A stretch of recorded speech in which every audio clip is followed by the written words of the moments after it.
నువ్వు పాపంలో ఉన్నప్పుడు, పాపానికి బానిస అయిపోయినప్పుడు,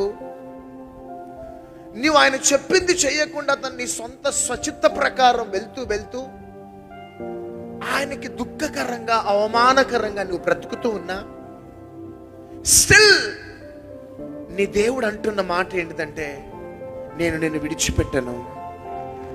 స్త్రీ తన గర్భములోనున్న బిడ్డనైనా విడిచిపెడుతుంది, కానీ నేను విడిచిపెట్ట బిడ్డ నిన్ను.